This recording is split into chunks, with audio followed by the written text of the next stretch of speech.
el desarrollo que haber alguna interrupción de parte de ustedes por una pregunta que se pueda hacer, no hay ningún problema para responderlo. Entonces vamos a empezar. Voy a compartir la pantalla.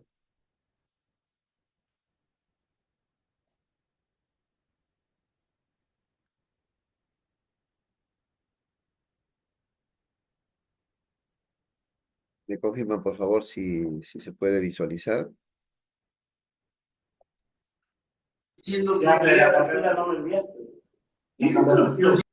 ¿Sí? ¿Se puede visualizar?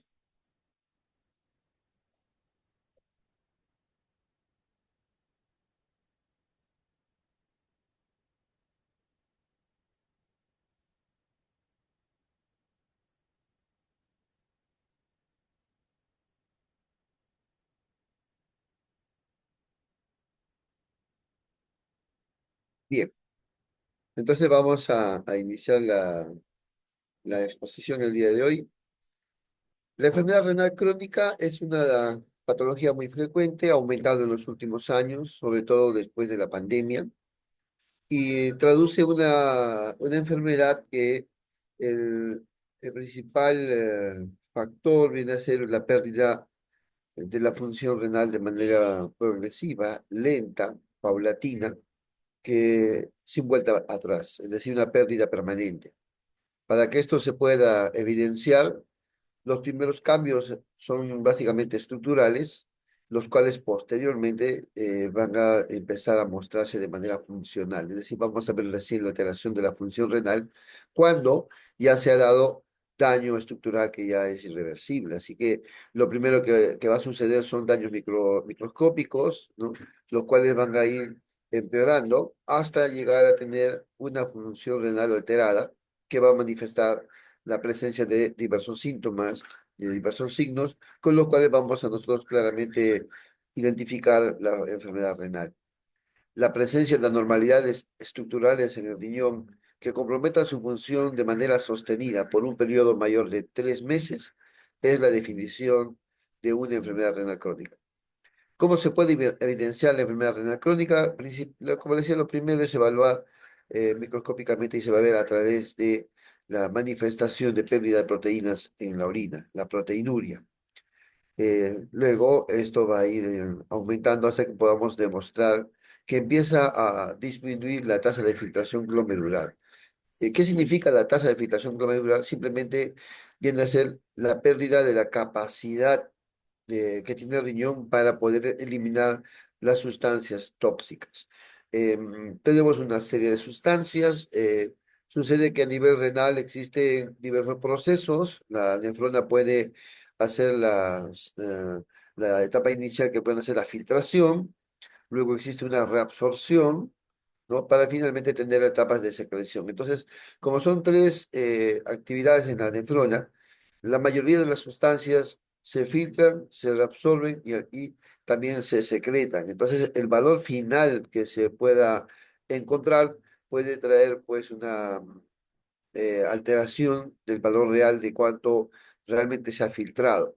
Se han hecho diversas evaluaciones y la cistina C con la creatinina tienen la peculiaridad de que no son reabsorbidas ni tampoco existe una importante secreción. Por lo tanto, medir su concentración a nivel de la sangre y comparar con la que existe en orina nos va a permitir tener una tasa, una fracción que va a ser prácticamente representativa de la capacidad de filtración a nivel del glomérulo, con lo cual podremos saber cómo está la capacidad de depurar, ¿no? Es decir, de limpiar la sangre de las sustancias tóxicas, que es lo que finalmente van a traducir los síntomas más graves y que va a llevar a la muerte de los pacientes. Entonces, un repaso somero, rápido que vamos a hacer para poder actualizarnos un poco del tema de qué síntomas conforman el espectro de la función renal y cómo estos se van a ir perdiendo progresivamente, ¿no? Uno tras otro, van a ir cayendo como si fuera una cadena de naipes, ¿no? Una baraja de naipes colocados en secuencia, empieza a caer uno y luego los siguientes. que vienen a continuación. Entonces vamos a ver todo una secuencia de aparición de síntomas que sería bueno conocer, porque de esa manera también nosotros podemos clínicamente saber eh, un aproximado en qué etapa, en qué estadio de la enfermedad renal crónica estamos, ¿no? Recordando que la enfermedad renal crónica consiste en una pérdida progresiva de la función renal, en la cual vamos a ver hasta 5 estadios. Así que clínicamente también esos estadios se pueden diferenciar. Las causas de la enfermedad renal crónica en nuestro país y a nivel mundial han ido variando con el tiempo. Para el año 1992, que son los primeros registros oficiales en nuestro país, vamos a encontrar que la principal causa de una enfermedad renal crónica no se podía tipificar, no se podía identificar. El 32% de los casos. El 24% eran por enfermedades primarias del riñón, es decir, desde el nacimiento ya traían estas enfermedades. Lo mismo que la nefritis intersticial, un 15% que traducen enfermedades propias del mismo riñón y que podían ser consecuencias de defectos genéticos, de alteraciones congénitas. Y más atrás, la diabetes, la hipertensión arterial eran las causas de la enfermedad renal crónica. En los últimos años, la diabetes y la hipertensión arterial han incrementado sosteniblemente a nivel mundial. Y el incremento de estos pacientes, la cantidad de pacientes que tienen estas enfermedades y sus complicaciones a nivel renal es tan abrumadora que en cifras ha superado largamente a las enfermedades congénitas del riñón, que eran la primera causa hace solamente 30, 40 años. En la actualidad, como podemos ver en la última parte, 2015, que son los datos también oficiales que tenemos acá en el Perú, vamos a encontrar que la primera causa de enfermedad renal crónica por el cual entran a hemodiálisis los pacientes es la nefropatía diabética, seguida de la glomerulonefritis crónica, ¿no? Y la uropatía obstructiva, la nefropatía hipertensiva, ¿no? Estas 4 presentaciones prácticamente abarcan el total, la mayoría, ¿no? Casi todo, el 100%, ¿no? Un porcentaje muy importante de pacientes que van a llegar a la fase final y van a necesitar alguna de las terapias de reemplazo renal. Actualmente identificamos que está emergiendo rápidamente como una causa importante de la falla renal la obesidad y el sobrepeso, lo cual traduce un desorden alimenticio, lo cual traduce un desorden metabólico, ¿no? Es que lo que también se puede evidenciar en los pacientes que tienen diabetes. Lo mismo sucede con la hipertensión arterial. Estas 3 entidades a la actualidad son la principal causa de enfermedad renal crónica y que trabajar en esta población de manera preventiva puede evitar finalmente que estos pacientes lleguen a la enfermedad renal crónica en la etapa final. Para llegar a la etapa final hay un largo trecho. El riñón resiste el ataque de estas enfermedades a tal punto que pueden pasar más de 10 años para poder llegar a la etapa final en el caso de la hipertensión arterial. En el caso de la diabetes y de la obesidad puede ser de 15 a 20 años desde que empezó el daño renal hasta que llega a la etapa más avanzada, la etapa final. Por lo tanto, tenemos un espacio de tiempo muy largo en el cual se puede hacer la prevención y evitar que los pacientes lleguen a etapas finales.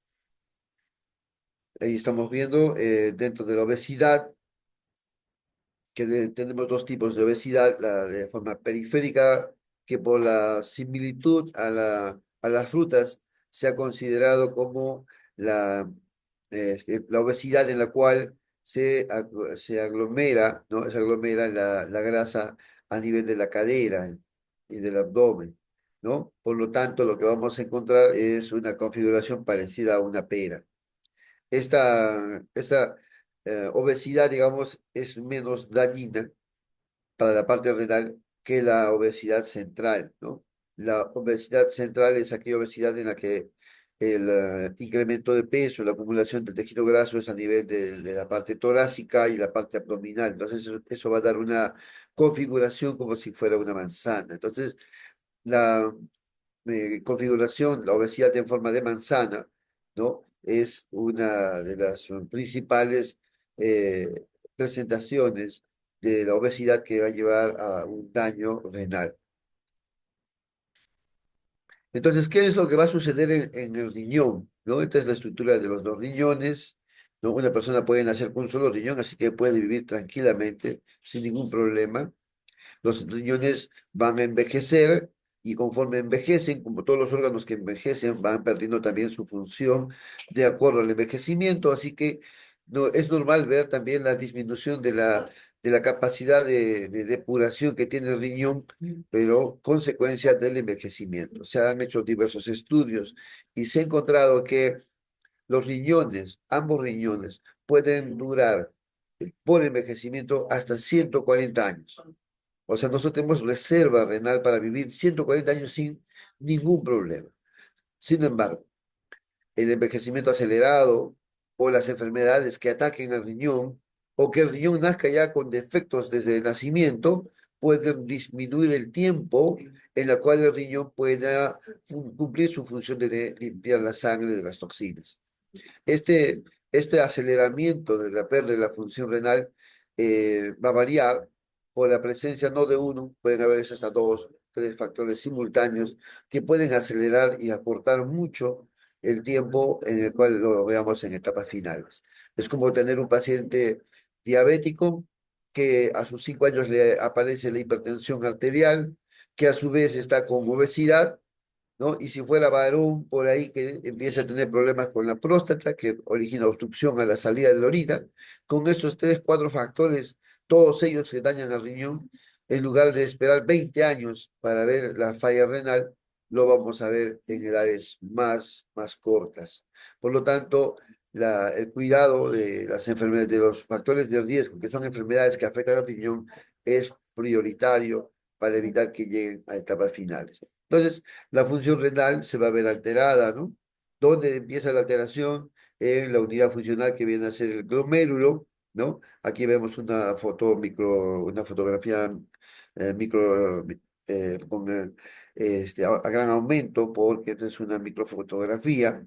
Ya tenemos la eh, microscopía óptica que nos permite tener más detalle de la estructura a nivel del glomérulo, a tal punto que en los últimos años se ha dado gran importancia a esta célula que se llama podocito, que conforma parte de la membrana glomerular.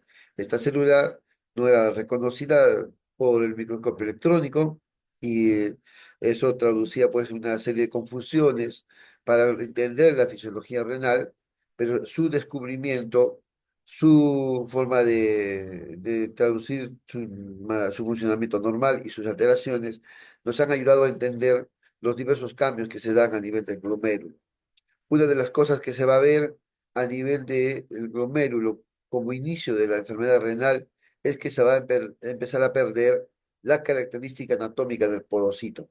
El podocito, como ustedes ven ahí, es una célula que tiene una serie de prolongaciones a maneras de pies, una serie de ramificaciones, y entre las diversas células que son, es un conglomerado, no es una sola célula, son muchas células podocitarias, los cuales van a liberar sus prolongaciones y entre estas prolongaciones van a hacer una red que prácticamente está cubriendo toda la parte externa del menacho glomerular conformado por las arterias. Por lo tanto, va a generar como una especie de una capa externa a las arterias que se encuentran en el glomérulo. La pérdida de podocitos, la pérdida de las prolongaciones de los podocitos, la pérdida de la estructura de esta red que forman los podocitos van a traducir alteraciones en el funcionamiento inicial del glomérulo. Luego esto va a ir incrementándose. Podremos también ver alteraciones en las arterias y posteriormente un fracaso total, porque estas alteraciones van a traducir una serie de modificaciones en la tasa de filtración glomerular. Lo primero que va a suceder es un aumento de la filtración, o sea, al existir estas grietas por alteraciones en el podocito, en la membrana basal glomerular, va a facilitar la salida de las sustancias que tenemos en sangre, y esto se puede medir con un aumento de la función renal, o sea, va a haber una hiperfiltración en la etapa inicial, y esta hiperfiltración va a conducir a un aumento, ¿no? de la presión intraglomerular, ¿no? A nivel del mismo glomérulo, a nivel de las arterias, va a aumentar la presión intraglomerular y esa presión intraglomerular y esta hiperfiltración, si no se corrige a tiempo, va a continuar, ¿no? Con una inflamación a nivel del mismo glomérulo. Ya una vez instalada la inflamación, esta inflamación va a conducir a su vez a todo un proceso eh, de recuperación de los tejidos inflamados. Todos sabemos eh, que una inflamación va a conducir en sus tres etapas. La primera etapa que es la etapa inflamatoria en sí misma, luego viene la etapa de proliferación y finalmente va a venir la etapa eh, de reducción, ¿no? De los tejidos, donde el objetivo final es la formación de colágeno, la formación de fibrina. Entonces, la presencia de una inflamación crónica va a traducir que con el tiempo se empiece a depositar fibrina en el tejido del glomérulo y esta fibrina, que es totalmente insoluble, ¿no? Y es una estructura anómala que no debería estar a nivel del glomérulo, va a ir modificando completamente la estructura del glomérulo hasta traducir ya que se convierta impermeable, es decir, ya no permita la salida ni de las sustancias tóxicas, ni tampoco permita la salida del líquido, que es lo que después vamos a ver como el aumento de las sustancias tóxicas y también la dificultad, ¿no? Para que pueda existir la eliminación del líquido, ¿no? Y eso vamos a empezar a ver la acumulación de líquido en el paciente cuando ya la fibrosis ha sido importante a nivel de los glomérulos y a nivel de todo el riñón. Este viene a ser la estructura de lo que es la membrana basal glomerular, que ustedes lo pueden ver de color negro, ¿no? Todo eso viene a ser una cubierta, una membrana semipermeable. Entendemos que las membranas pueden ser permeables, es decir, dejan pasar todo, sobre todo el agua, ¿no? Las membranas impermeables no dejan pasar nada, no dejan pasar el agua. Un ejemplo de una membrana permeable puede ser, por ejemplo, el papel higiénico. Una membrana impermeable podría ser el plástico. Y la membrana que nosotros vamos a ver a nivel del glomérulo, que es la de color negro, es una membrana semipermeable. Es una membrana selectiva. Es una membrana inteligente, podría llamarlo yo. ¿Por qué? Porque es una membrana que va a permitir la salida de sustancias tóxicas para el organismo y va a permitir, a su vez, evitar la salida de sustancias beneficiosas para el organismo, ¿no? Entonces es una membrana que solo va a trabajar a favor de mantener el contenido de la arteria dentro de los vasos sanguíneos, dentro de los valores normales, ¿no? Entonces es una membrana que va a ir regulando de acuerdo a las concentraciones de las diversas sustancias y buscando mantener siempre el equilibrio de estas sustancias dentro de los valores normales. Si ustedes observan por fuera de la membrana basal glomerular, vamos a encontrar esto que es el podocito, ¿no? Esa estructura podocitaria que lo hemos visto hace un momento en la microscopía electrónica, con sus prolongaciones, y a estas que se van a adherir por fuera de la membrana basal glomerular, y acá vemos los podocitos de las prolongaciones de otros podocitos, ¿no? Y así hacen una membrana que prácticamente están recubriendo por fuera al menacho glomerular. Aquí vemos representado de color celeste lo que sería un vaso arterial, una arteriola, un capilar. En esta última etapa ya estamos viendo los vasos más delgados, más pequeños, que son los capilares.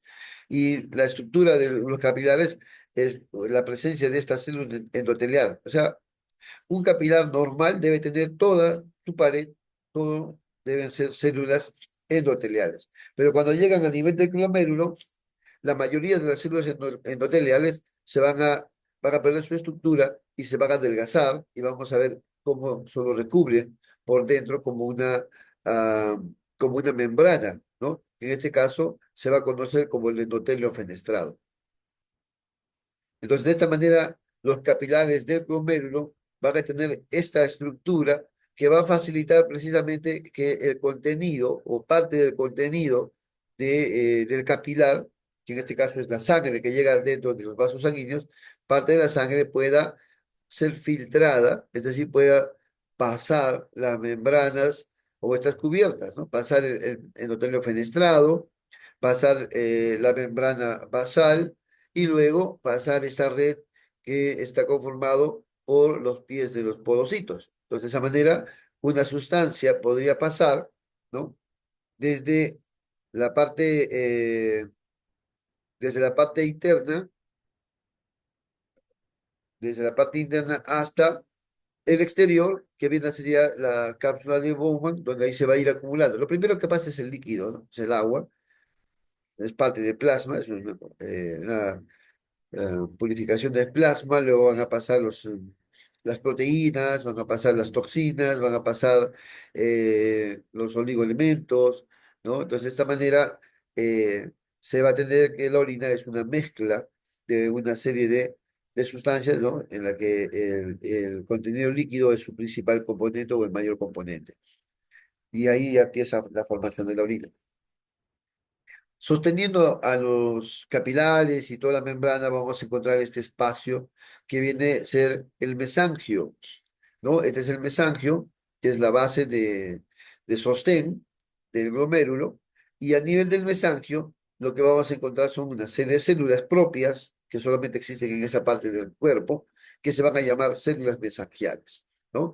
Entonces, esa estructura es una estructura normal, ¿no? Que nosotros debemos ver. Sin embargo, como vemos en estas estructuras micro, esa foto microscopía electrónica, vamos a encontrar que empiezan a haber alteraciones en la parte anatómica, ¿no? Hay, por ejemplo, estos podocitos que deberían estar plegados, o sea, completamente adheridos a la membrana basal, se empiezan a despegar, se empiezan a soltar, ¿no? Y estos daños estructurales van a generar una especie de poros o áreas no bien cubiertas de la membrana basal, donde fácilmente van a ir perdiéndose sustancias que no deberían de encontrarse en cantidades excesivas en la orina, como por ejemplo en las proteínas, que es lo primero que se va a ver alterado. Este es un glomérulo ya en una gráfica más completa.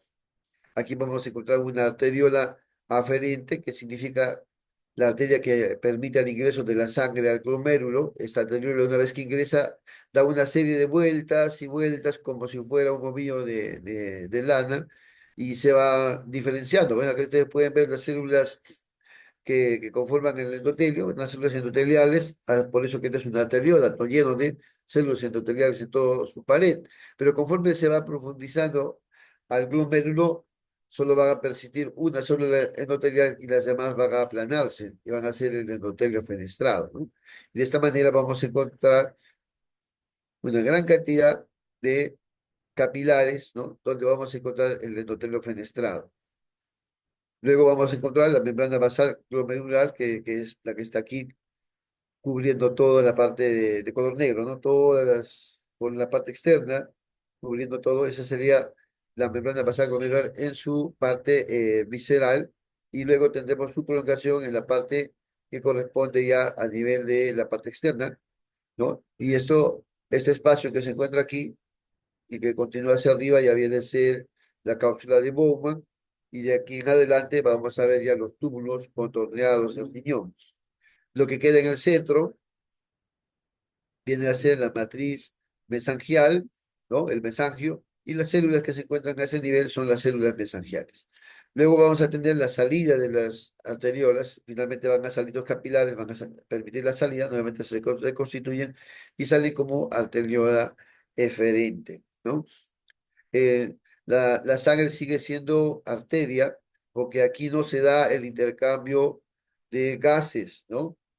Porque generalmente lo que uno ve es cuando ingresa una arteria y cuando sale el contenido debe salir una sangre venosa. Sin embargo, acá no va a haber eso, ¿no? Acá no hay cambio de gases, ¿no? Tampoco hay aporte de sustancias tóxicas ni de CO2 que podría hacer que la sangre ya tenga las características venosas. No, eso no sucede en el bombero.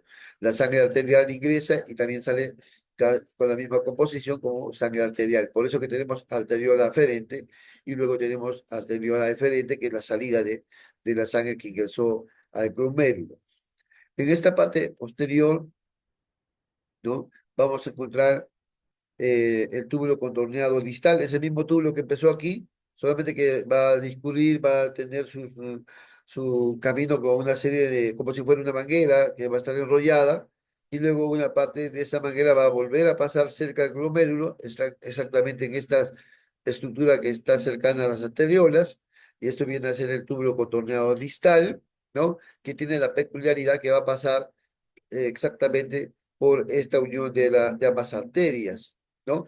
A esto se le va a llamar el área yuxtaglomerular, ¿no? Y este túbulo contorneado distal que estamos observando viene a ser la parte del tubo de la asa de Henle, sobre todo la rama ascendente, la rama gruesa, cuya característica más importante es que cuando pasa por este espacio yuxtaglomerular va a presentar una serie de células que se ponen en esta disposición, células piramidales llamadas células de la mácula densa, ¿no? Muy importantes estas células porque estas son las células que van a liberar la renina, ¿no? Entonces, cuando empieza el daño glomerular inicial, ¿no? Esto va a haber una, como les decía, una hiperfiltración porque hay daño en los podocitos, donde empieza a filtrar mucho más. Luego va a haber aumento de la presión intraglomerular. Generalmente, para esta etapa, lo que ya se observa es que la arteriola deferente conduce o produce tiene una mayor vasoconstricción y siendo por lo tanto un obstáculo a la salida de la sangre del glomérulo.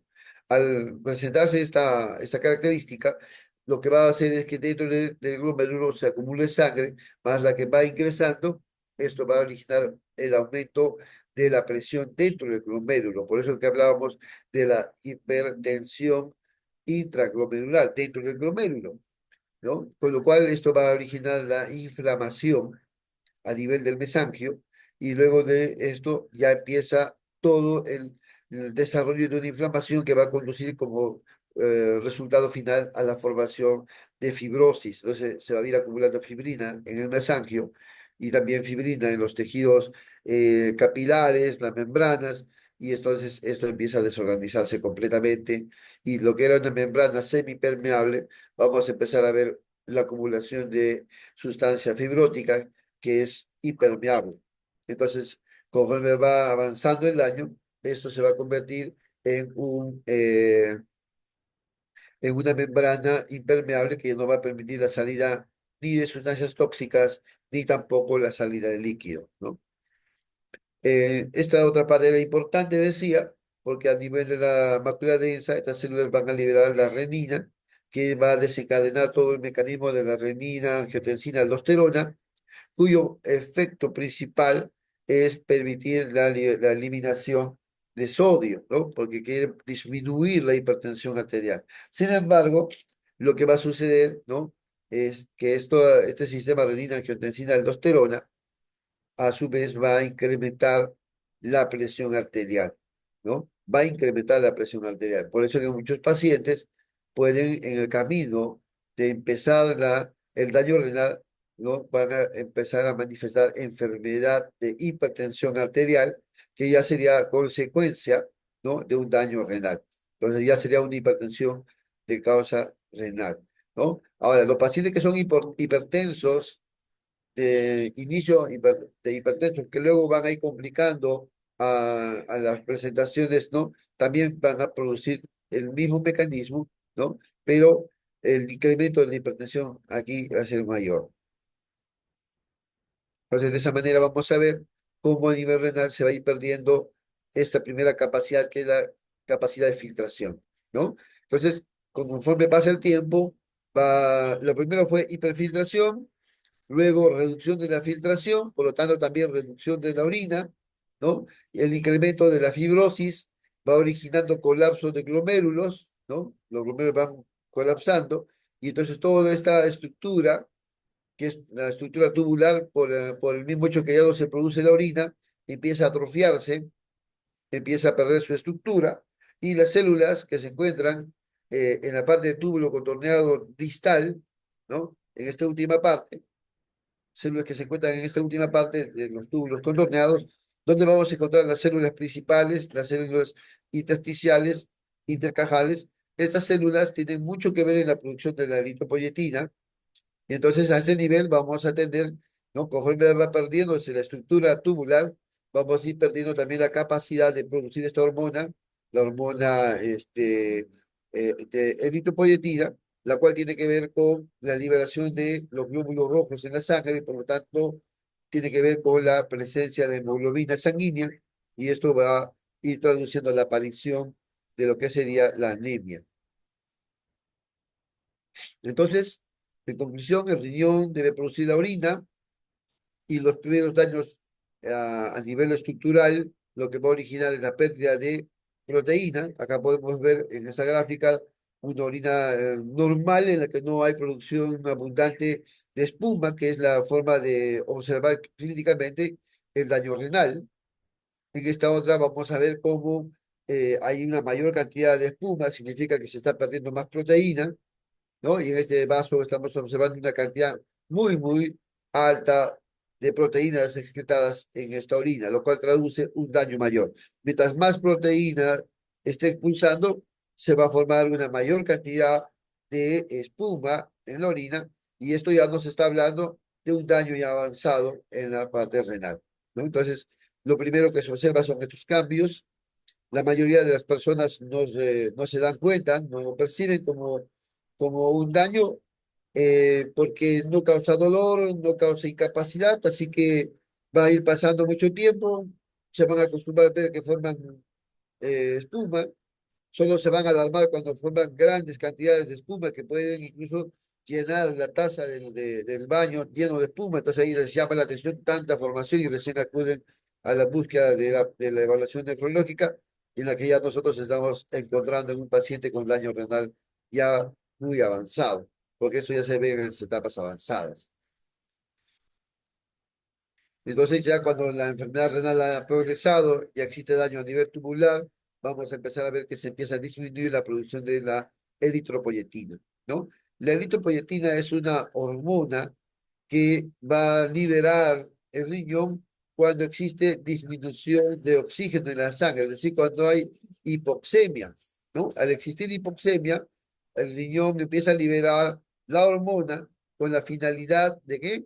De que esta eritropoyetina o EPO, ¿no? Pueda llegar a nivel óseo, la médula roja del hueso, para que de ahí se liberen los glóbulos rojos, a los cuales los hace madurar rápidamente, y eso puede salir a la sangre, entonces aumenta la cantidad de glóbulos rojos en la sangre, que lo que va a hacer es favorecer la captación y el transporte de oxígeno para restablecer entonces la hipoxemia, ¿no? Una persona que se va a las alturas, ¿no? Donde hay menor cantidad de oxígeno en el aire, va a tener hipoxemia, eso va a originar que el riñón produzca mayor cantidad de eritropoyetina y por lo tanto libere mayor cantidad de glóbulos rojos, ¿no? Por eso que las personas en la sierra es normal encontrar hemoglobinas de 16, 18, ¿no? Acá en la nivel de la costa, ¿no? Donde el oxígeno está en mayor concentración, no tenemos ese estímulo, por lo tanto la producción de la eritropoyetina es menor y también las hemoglobinas, ¿no? Pueden ir de 11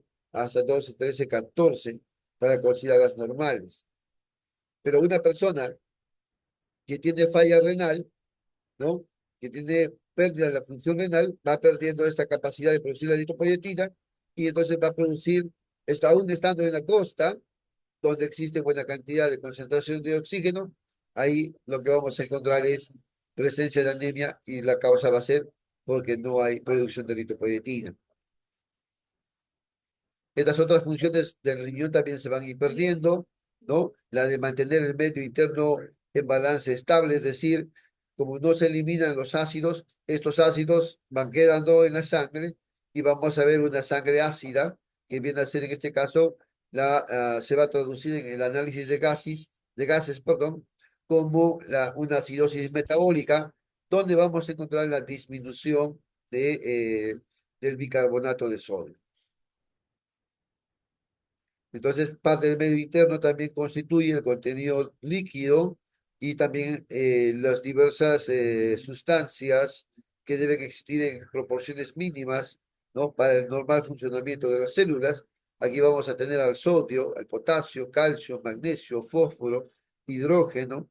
Estas sustancias van a estar tanto dentro de la célula como también por fuera de la célula, en el espacio que se denominaría extracelular, ¿no? Y el espacio extracelular a su vez está separado en el intravascular, que es decir, el espacio que es la sangre, y lo que sería el extravascular, que vienen a ser a nivel de los tejidos, el espacio intersticial, ¿no? Y este de acá ya es el espacio intracelular, que es el espacio dentro de las células. Entonces, en todos esos espacios, estas sustancias están separadas, están distribuidas, y en cada espacio debe tener una cantidad adecuada para que estas células, estos tejidos funcionen de manera normal, ¿no? Las alteraciones en el sodio van a originar trastornos a nivel del sistema nervioso, ¿no? Con alteraciones del estado de conciencia. Las alteraciones del potasio van a originar eh, trastornos de la conducción nerviosa y la conducción cardíaca, principalmente la conducción cardíaca, ¿no? Entonces vamos a traducir alteraciones que van a originar arritmias, van a originar bloqueos y eso podría llevar hasta un paro cardíaco. También puede originar a nivel musculoesquelético disminución de la fuerza muscular, debilidad generalizada. El calcio, hemos visto que tiene que ver mucho en el metabolismo. El calcio va, sus principales funciones son la contracción muscular, ¿no? Y entonces, alteraciones del calcio van a originar, por lo tanto, calambres, van a originar contracturas, relajamiento por falta de una buena contracción, ¿no? Pueden originar también procesos a nivel del hueso, donde debería estar el depósito o la reserva de calcio. El magnesio también hace eventos muy similares, tiene que ver en la regulación de la presión arterial. El fósforo, junto con el calcio, son antagonistas, buscando bloquear los excesos entre ambas sustancias, ¿no? Y puede traducir también daño a nivel de la vasculatura. Entonces, estos elementos, uno por uno, ¿no? Que he mencionado, son regulados por el riñón. Conforme va pasando la enfermedad renal, va incrementándose el daño, esta capacidad de equilibrio se va perdiendo. Y entonces vamos a tener pacientes que pueden tener cualquiera de los espectros que hemos mencionado. Pero de todos estos, el más peligroso es el potasio, ¿no? ¿Por qué? Porque sus cambios son rápidos y los efectos también son letales. Entonces, el aumento de potasio, que es lo que va a caracterizar a la enfermedad renal, lo que va a originar es, en los pacientes, esto va a originar paros cardíacos y muertes súbitas.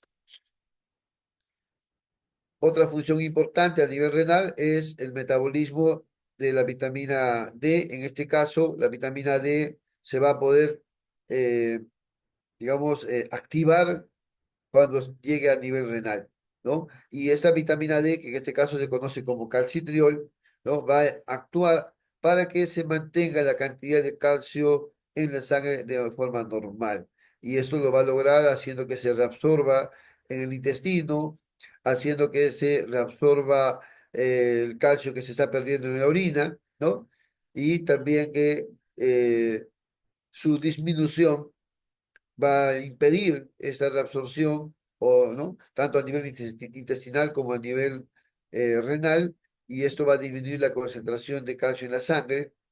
Cuando disminuye la cantidad de calcio en la sangre, o sea, cuando hay hipocalcemia, lo primero que va a originar es una activación de la glándula paratormona, la cual va a aumentar la liberación de esta hormona, que es la paratormona, y esta glándula, una vez estimulada por la hipocalcemia, va a aumentar la producción de la paratormona a tal punto que la paratormona tiene como objetivo sacar calcio de la reserva ósea, ¿no? Pero cuando esto es un proceso crónico, permanente y persistente, exagerado, lo que va a originar es una descalcificación también extrema del hueso, haciendo que el hueso pierda su consistencia y podamos luego nosotros tener un paciente con huesos muy, muy débiles, como si fueran galletas y que se pueden fragmentar, incluso de manera espontánea.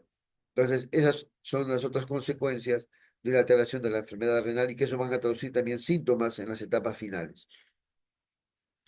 Bueno, en conclusión, un paciente con, por ejemplo, una nefropatía diabética, no todos los diabéticos llegan a tener falla renal, de un 25 a 30% sí, el resto no lo tiene. Así que sería bueno hacer una evaluación de los pacientes diabéticos para saber si están en el grupo de riesgo, para luego hacer la parte preventiva. El primer signo, hemos dicho, viene a ser la pérdida de proteínas y las más pequeñas son las primeras que se pierden, que viene a ser la microalbuminuria. Normalmente la microalbuminuria puede ser, si es una muestra de orina, 30 miligramos, o si es una evaluación en orina 24 de 300 miligramos, ¿no? Y si esos son rangos mayores, entonces estamos frente ya al indicio o al inicio del daño renal por alteración estructural, ¿no? Ahora, el llegar a valores más altos, ¿no? Vamos a empezar a ver ya la pérdida de la proteinuria propiamente dicha, ¿no? Si acá se perdía la microalbuminuria, en la proteinuria lo que se pierde es la misma albúmina. Y entonces la presencia de albúmina en orina mayor a 300 miligramos en 24 horas va a traducir también ya un daño renal importante. Hasta llegar a 600 miligramos de proteinuria, todavía la intervención en un paciente diabético que se haga antes de que llegue a esos niveles puede lograrse una reversión total y parar el avance de la enfermedad renal. Sin embargo, ya pérdidas mayores, ¿no? Van a traducir ya un proceso irreversible. Por lo tanto, el objetivo sería detectar a los pacientes en esta etapa, ¿no? En la etapa en la que todavía se puede frenar totalmente el avance del daño renal. Es bastante difícil porque generalmente los pacientes han pasado por diversos consultorios, diversos médicos y ninguno de ellos se ha fijado en evaluar la microalbuminuria, evaluar la proteinuria de los pacientes. Lo único que han pedido ha sido urea y creatinina y así se nos ha enseñado desde antes. Urea y creatinina como los únicos exámenes que te pueden decir que hay falla en el riñón. La mala noticia es que la urea y creatinina solo se van a alterar cuando estamos en las etapas finales de la enfermedad renal crónica. Una vez que empezó el daño renal y empieza ya a verse la proteinuria, lo que vamos a ver es también la aparición de hipertensión arterial. Otros síntomas que también vamos a empezar a ver, la anemia, vamos a ver esto, ¿no? La pérdida de hemoglobina, porque no se produce eritropoyetina. La anemia va a originar cansancio, decaimiento, malestar general, inactividad, ¿no? Insomnio. Digamos, la anemia son los síntomas más llamativos que van a empezar a manifestar los pacientes renales. Luego vienen ya, en etapas más avanzadas también, la presencia de los edemas. Luego de esto, vamos a empezar a ver la acumulación de sustancias tóxicas en el cuerpo y entonces vamos a encontrar náuseas, vómitos persistentes, vamos a ver dificultad para respirar, luego encontraremos niveles tóxicos en los cuales los pacientes empiezan a sangrar por la boca, por las heces, por la nariz, ¿no? Sangrados a todo nivel. Podemos tener pacientes que pueden hacer insuficiencias respiratorias porque los líquidos se acumulan en los pulmones. Luego podríamos encontrar pacientes que van a tener trastornos a nivel de la conciencia, ¿no? Y tendremos pacientes que en la acumulación de líquido incluso pueden acumular líquido a nivel del pericardio, ¿no? Todo esto va a originar la muerte de un paciente si no recibe una terapia de reemplazo renal como la hemodiálisis de manera inmediata. Conforme avanza los daños, si también existe hipocalcemia no tratada, no corregida, lo que vamos a observar es la descalcificación de los huesos, ¿no? La osteodistrofia renal, que es justamente por la falta de tener una vitamina D adecuada, ¿no? En cantidades adecuadas, producto pues de la falla renal. Entonces, el diagnóstico de la función renal, principalmente el diagnóstico más certero es calcular la tasa de filtración glomerular, que viene a ser la depuración de creatinina, la que usamos en nuestro medio. Hay varias fórmulas, hay una, la más antigua, la de Google Grow, y luego de eso ha habido una serie de modificaciones que han ido introduciendo cambios en la fórmula, porque esta fórmula se ha tenido que corregir por el sexo, por la edad, por la etnia, ¿no? Se ha tenido que corregir por la superficie corporal, ¿no? Entonces, todos estos factores que modifican la tasa de filtración glomerular han ido variando en el tiempo y se han llegado a consensos de tal manera que se tienen varias fórmulas reconocidas por la OMS como diagnóstico de la función renal. Otros exámenes que también son útiles es la urea, la creatinina, que se van a alterar en las etapas finales avanzadas de la función renal. Eh, los análisis de gases, donde vamos a observar nosotros la acidosis metabólica. Dentro de los electrolitos vamos a encontrar al sodio, al potasio, al cloro, y lo que más llama la atención va a ser los aumentos del potasio, así que eso es vital, sobre todo en las fases finales. La hemoglobina es otro marcador, porque vamos a ver la presencia de anemia, ¿no? Calcio, fósforo, ácido úrico también pueden verse alterados. El calcio puede disminuir, el fósforo y ácido úrico puede aumentar. La paratormona intacta viene a ser la medición de cómo está funcionando la paratormona, que nos va a permitir controlar, ¿no?, esto de la osteodistrofia renal. La albúmina, la TSH, que viene a ser la evaluación de la tiroides. La tiroides también se va a ver afectada por la pérdida de proteínas, también se pierde la hormona tiroidea y eso puede originar a hipotiroidismo subclínico. Luego tenemos también la albúmina, porque los pacientes al perder las proteínas por la orina, van a disminuir la albúmina en la sangre. Y esto es fundamental porque mientras más proteínas ha perdido, entonces entra en un estado de desnutrición y este estado de desnutrición puede llevar a estados caquéticos y esto puede incrementar la inflamación y puede acelerar la falla renal y entonces llegar finalmente a necesitar una de las terapias de reemplazo renal. El perfil lipídico también va a haber una hipertensión albúmina, ¿no? Lo que va a empezar a ver es aumento del contenido lipídico y este de aquí puede traducir entonces también un aumento o un avance de la enfermedad renal, ¿no?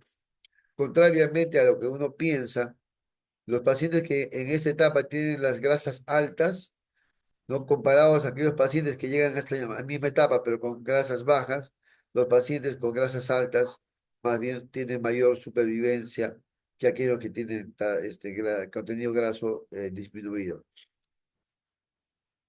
La urea, el valor normal debe ser menos de 50. La creatinina, el valor normal va a depender del sexo, si es mujer menos de 1,2 y si es varón menos de 1,4. En el análisis de gases, lo que tenemos que ver es el pH, va a estar ácido, menos de 7,36 y vamos a ver en este caso el bicarbonato disminuido es menor a 20 a 22, ¿no? Luego vamos a encontrar los electrolitos, sobre todo el potasio. Hay que ver que el valor normal del potasio puede ser hasta 5,5 en su rango más alto. La hemoglobina debería ser más de 11 para considerarlo normal. Calcio máximo 10, el fósforo máximo 5, el ácido úrico máximo 6 en el varón y 5 en la mujer. La PTH intacta máximo 50. El TSH debería variar entre 4 a 10. La albúmina debería estar por encima de 3,5. Y en el perfil lipídico tendríamos al colesterol total no más de 200 y en los triglicéridos no más de 160.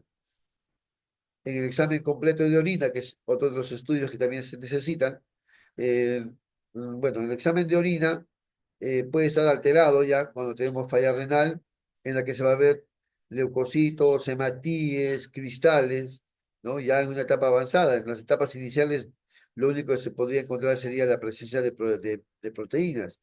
pero conforme avanza el daño, ya podríamos encontrar la presencia de sangre, presencia de leucocitos, que muchos pueden confundirlo con infecciones urinarias, pero en realidad solamente es traducción de que la parte de la membrana está alterada y hay mayor filtración. No necesariamente es una infección. Respecto a la microalbuminuria, lo que vamos a ver es bueno, presencia o aumento de la microalbúmina, y la proteína en orina 24 horas también nos va a traducir aumento de proteínas. Entonces, ya hemos visto que la microalbuminuria normal, si es una evaluación de una muestra de orina, no más de 30, y si es la evaluación en 24 horas, no más de 300. La proteinuria no debería superar los 150 miligramos en orina de 24 horas. Luego tenemos la parte de la imagenología, que viene a ser la evaluación del riñón con ecografía, con uroten o tomografía, que puede ser sin y con contraste, y la gammagrafía renal. Muy bien, entonces vamos a pasar a detallar rápidamente cada una de estas pruebas.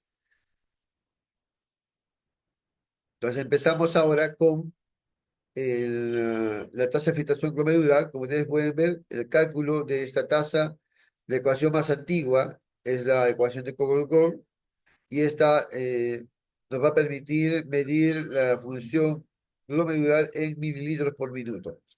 Esa es la fórmula que se utiliza: 140 menos la edad por el peso del paciente en kilogramos. Todo esto dividido entre la creatinina plasmática, que debe estar medida en miligramos por decilitro, por 72. Al resultado obtenido se debe corregir en el sexo femenino o en niños por 0,8 si son mujeres, ¿no? Entonces, esta tasa no es, digamos, confiable en las mujeres embarazadas y en los desnutridos severos.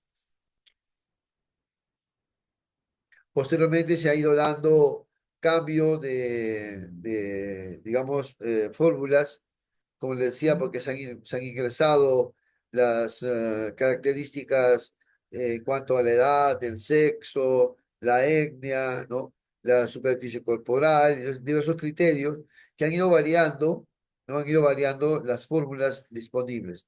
Y también hay fórmulas que se basan con el estudio solo de la creatinina, ¿no? Otros con solamente la cistatina, ¿no? Y otros en los que combinan tanto la creatinina como la cistatina, ¿no? La última que ha sido, digamos, validada en el 2012, y que es una de las formas más sencillas y rápidas de poder calcular.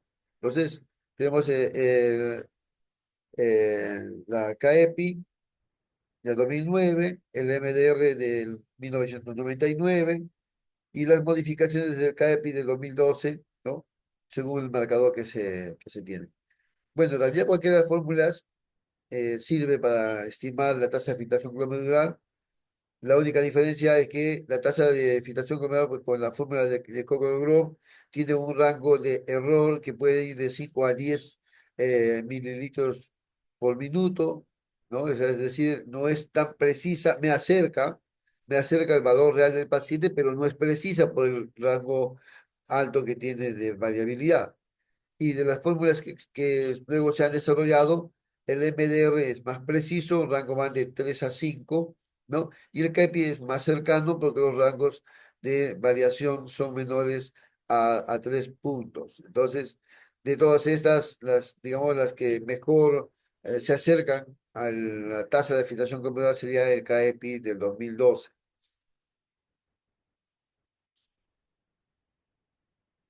Entonces, una vez que uno determina con cualquiera de las fórmulas de tasa de filtración glomerular, tenemos esto, ¿no? Tenemos que nos da un valor numérico, el cual se puede ir tabulando con esta gráfica, donde podemos ver que el grado 1 considerado normal, ¿no? En el que se ve una tasa de filtración glomerular mayor de 90. El grado 2, que va de 60 a 89, va a mostrar un daño leve a nivel renal. El grado 3 Si va de 45 a 59, se va a denominar ya un daño leve moderado, ¿no? El grado 3B va a traducir un daño de moderado a grave que va de 30 a 44 mililitros por minuto.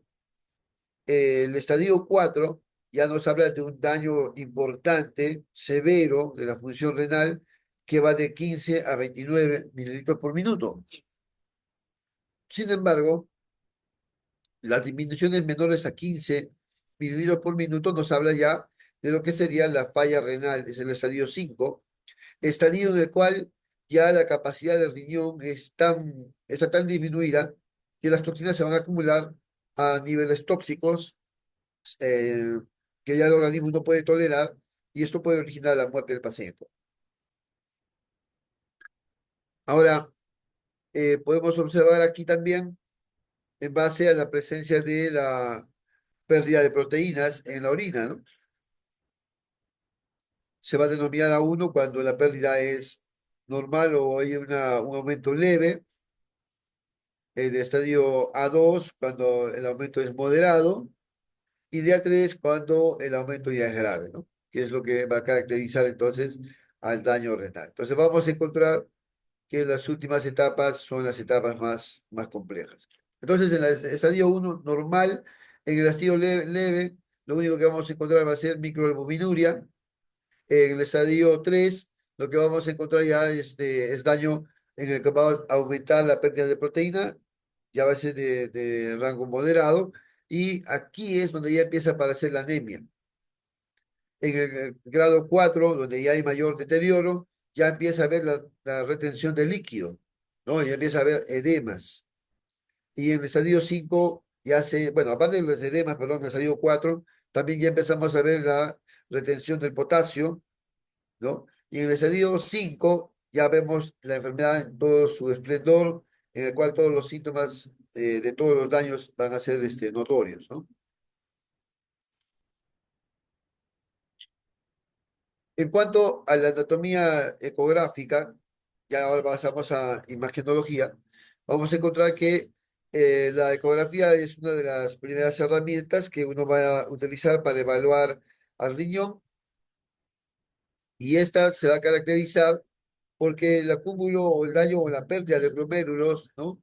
Va a disminuir el volumen o el tamaño del riñón. Entonces, es lo más característico, es lo más típico, que la enfermedad renal crónica va a traducir la disminución del tamaño del riñón. Pero hay algunas enfermedades que no van a cumplir este patrón, ¿no? Por ejemplo, los pacientes que tengan amiloidosis renal, lo que vamos a ver es más bien un riñón aumentado de tamaño, pacientes que tienen quistes y que tienen múltiples quistes, como la poliquistosis renal, también nos van a traducir riñones aumentados de tamaño, ¿no? En el caso de la diabetes, muchas veces el riñón aumenta de tamaño en la primera fase, en las primeras etapas, luego empieza a disminuir su tamaño, o sea, en las fases finales puede ser más bien riñón pequeño. Entonces, en un paciente diabético podríamos encontrar riñones de tamaño normal, de tamaño aumentado o incluso de tamaño reducido. Entonces, las mediciones normales deben ser del riñón por encima de, bueno, entre 10 a 12 centímetros de largo, de ancho de 3 a 5 centímetros y de grosor de 3 centímetros. La pérdida de la configuración o de la imagen, la nitidez de la imagen del parénquima renal, ¿no? Va a traducir también la pérdida de la diferenciación córtico-medular y por lo tanto esto va a originar, ¿no? La evidencia de que ya existe daño crónico. Aquí pueden ver ustedes el tejido graso, un color oscuro. Entonces el parénquima debería ser muy similar a la característica en cuanto al tono de color de la grasa. Sin embargo, acá nosotros vemos que ya hay lugares. Esa parte está normal, pero en esta zona ya vemos mayor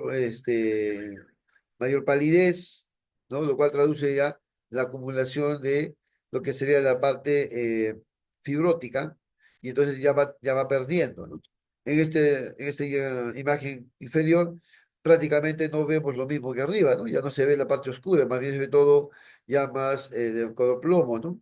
Una escala de gris más transparente, lo cual traduce un mayor daño, ¿no? Mayor presencia de fibrosis. Entonces hay una pérdida de la diferenciación córtico-medular, que eso es lo que caracteriza en la visión ecográfica, ¿no? La visión ecográfica, disminución del tamaño es lo más típico y disminución, ¿no? de la diferenciación córtico-medular, que es lo que caracteriza la enfermedad renal crónica.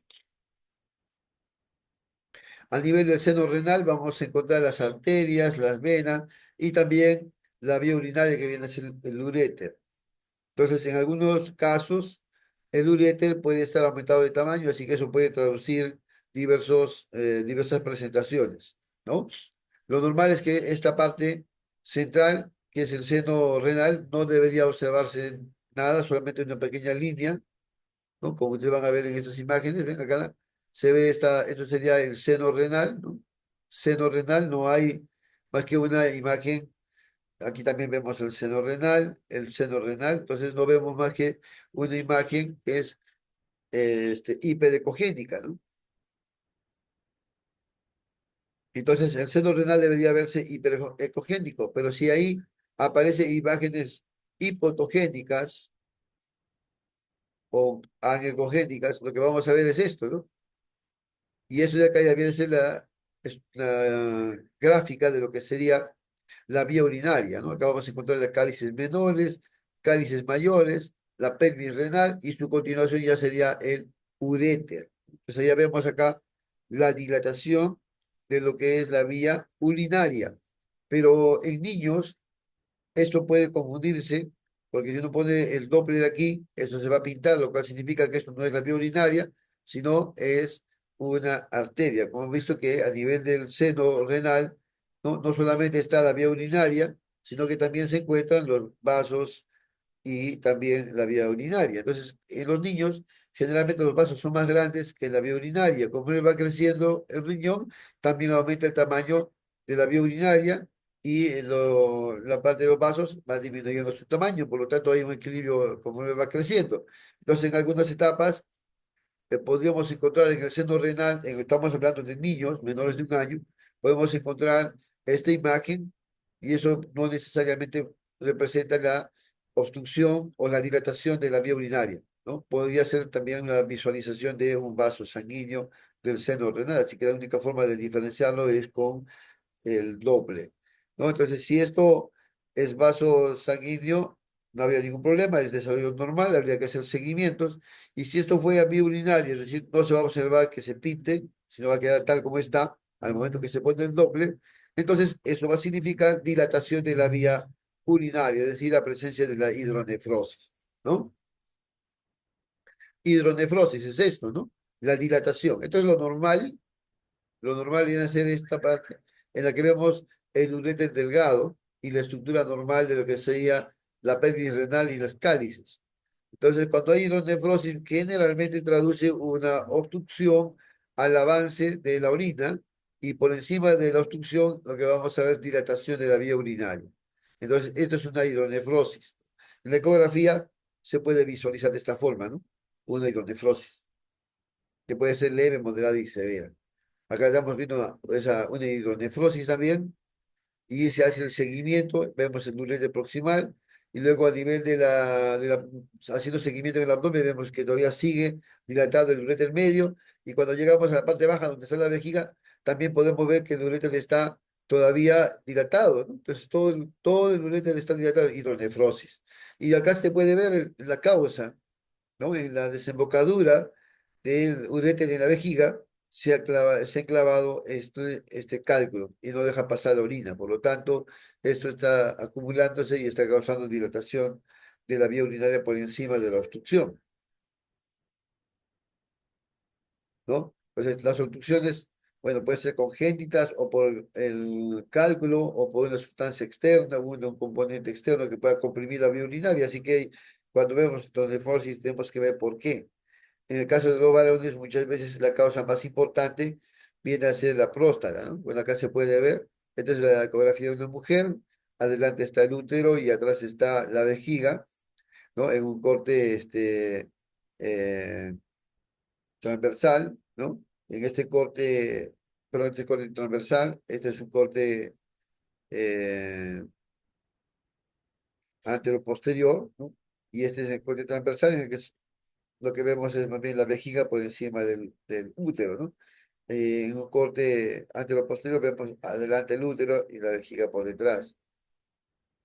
En cambio, en el varón, en ambas presentaciones, lo que se va a ver es la vejiga en la parte superior y en la parte inferior está la próstata, ¿no?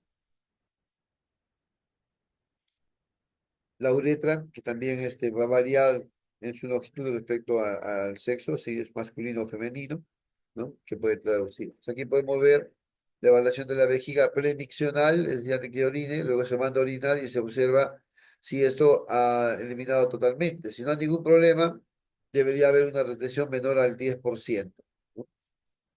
Lo normal. Pero si hay más, ya estamos hablando de obstrucción o retención del residuo postmiccional.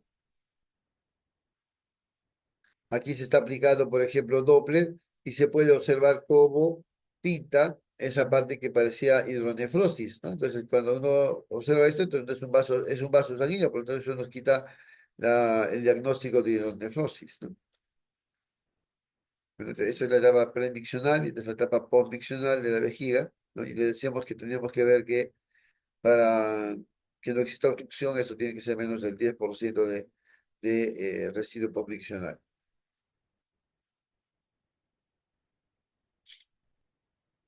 Bien, la tomografía es otro de los métodos de diagnóstico que se utiliza para evaluar el riñón, pero también es para evaluar lo mismo, el tamaño, la configuración, ¿no? Estructuras que puedan haber. Podemos también valorar malformaciones congénitas, presencia de tumores, podemos valorar quistes, si es benigno o maligno.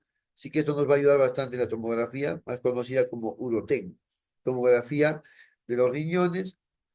La tomografía en el tiempo ha ido mejorando, la calidad de las imágenes también. Esto es muy importante conocer la escala de Hansfield, que nos va a poner el valor cero de las opacidades, es en función a que el agua es el valor neutro, ¿no? Y el aire es el valor en -1000, ¿no? De unidades Canfield. ¿Por qué? Porque esa es la más baja densidad de los tejidos humanos, bueno, los tejidos biológicos, ¿no? Y el +1000, que es el hueso denso. Entonces vamos a encontrar imágenes que van a ir desde -1000, que se van a ver de color oscuro, hasta llegar al +1000, que sería el hueso, ¿no? Por la calcificación que no deja pasar las radiaciones, donde se van a ver de color completamente blanco, ¿no? Y el agua, que está a la mitad de esos extremos, ¿no? Es un valor intermedio, que es el valor cero, que es un color gris característico del agua. Y así, las unidades Canfield pueden ir y pueden permitir identificar las diversas sustancias que al ojo humano, por la escala de grises, no va a ser difícil identificarlos. Sin embargo, con las escalas de Hansfield, ¿no? Con las unidades Hansfield, uno podría tipificar cuál es su valor, y con ese valor, utilizando esas tablas, podríamos determinar qué sustancia es la que representa, ¿no? Entonces, el estudio de contraste es muy importante porque va a permitir observar las estructuras que tienen vasculatura. En el caso del riñón es muy vascularizado, entonces el estudio contrastado es muy importante para poder hacer seguimiento a su estructura. Este es su corte transversal, este es su corte coronal y este es su corte lateral. Entonces, se puede obtener imágenes de reconstrucción, como en esta diapositiva, en la cual podemos ver nosotros la estructura, ¿no? Íntegra del riñón y de la vía urinaria. Eso permite ubicar, detectar la posición de tumores o también ubicar la gráfica de la vía urinaria, que en la ecografía la vía urinaria no se ve, ¿no? Pero solamente se observa cuando está dilatada, pero si está normal no debería verse. Entonces, aquí podemos ver a los riñones, ambos lados, ¿no? Igual aquí. Ah, bueno, esta imagen es para poder ver la parte de contraste.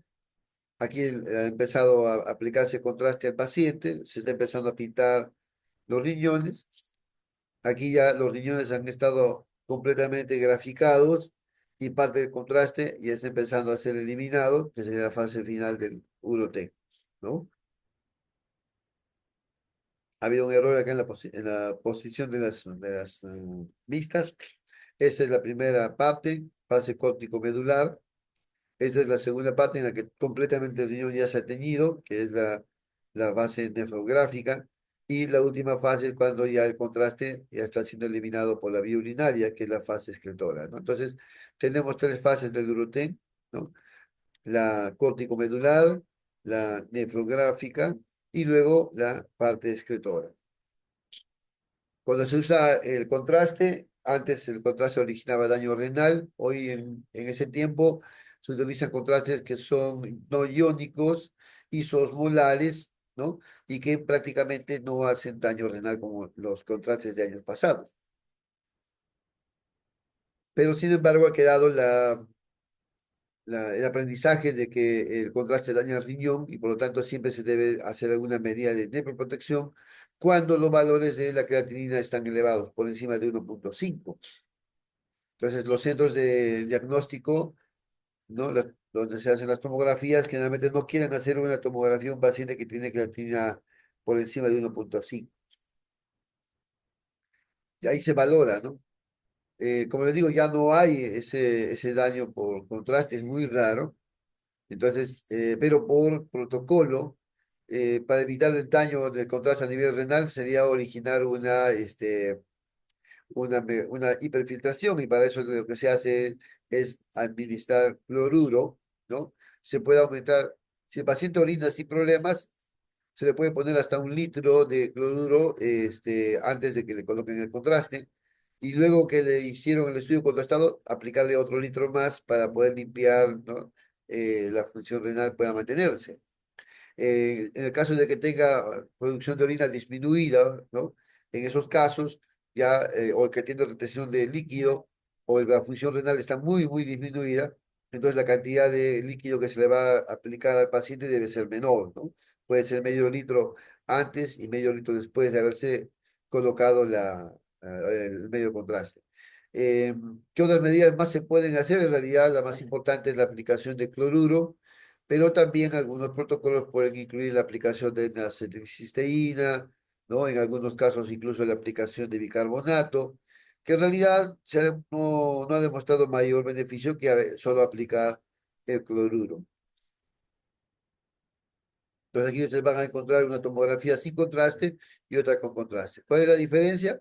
Que las arterias, por ejemplo acá, este de acá no se nota muy claro, pero aquí con el contraste se ve que el contraste ya está completamente en la arteria. Entonces hace visible o hace más notorio las estructuras vasculares, ¿no? Por ejemplo, esto viene a ser el estómago y con sus paredes delgadas y su contenido hidroaéreo. Y aquí cuando les he puesto contraste, mira cómo se pinta mejor la pared, se puede diferenciar mejor. Acá se ve, pero no está tan diferenciado, pero aquí está mejor diferenciado, ¿no? Igual acá sucede, esto viene a ser el vaso, y este es el hígado, ¿no? Cuando no hay contraste, se ve una estructura homogénea, pero con contraste van a resaltar los vasos sanguíneos, ¿no? Y acá igualito, ¿no? Es un vaso con mayor vasculatura, por lo tanto, resalta aún más. Esa es la diferencia entre el estudio contrastado y no contrastado, que el contraste va a resaltar todo lo arterial.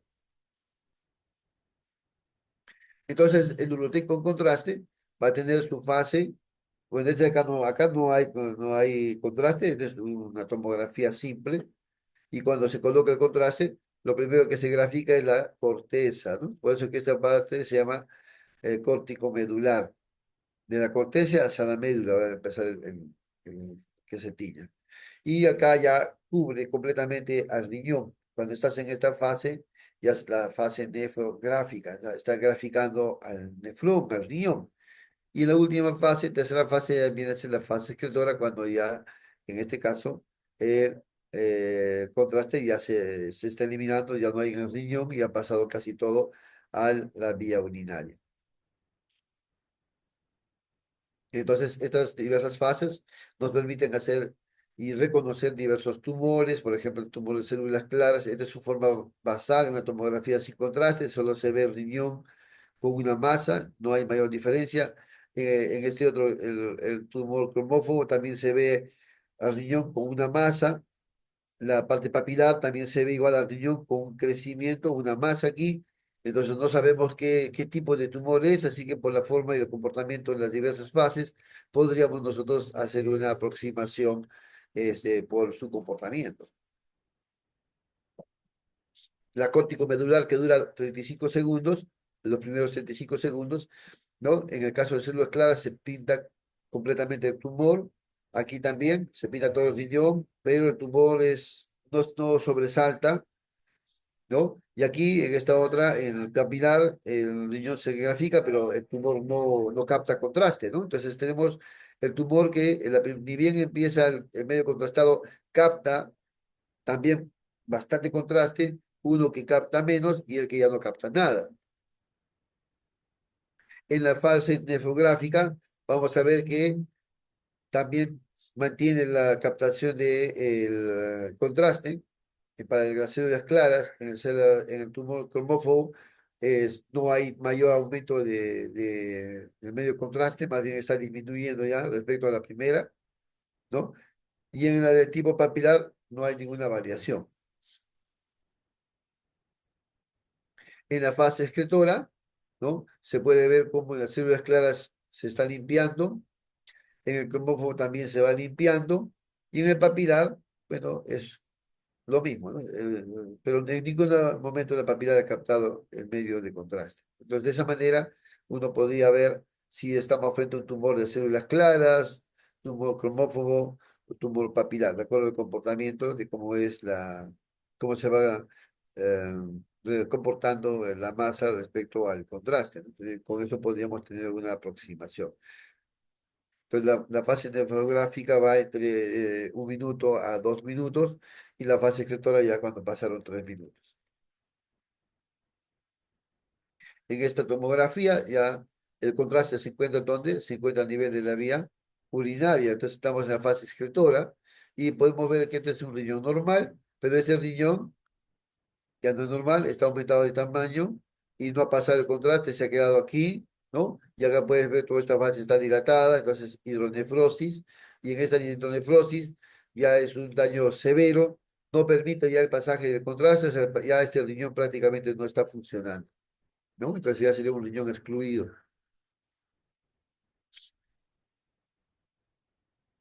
Acá es otra gráfica en la cual se puede ver acá esta estructura calcificada, este es un cálculo renal, ¿no?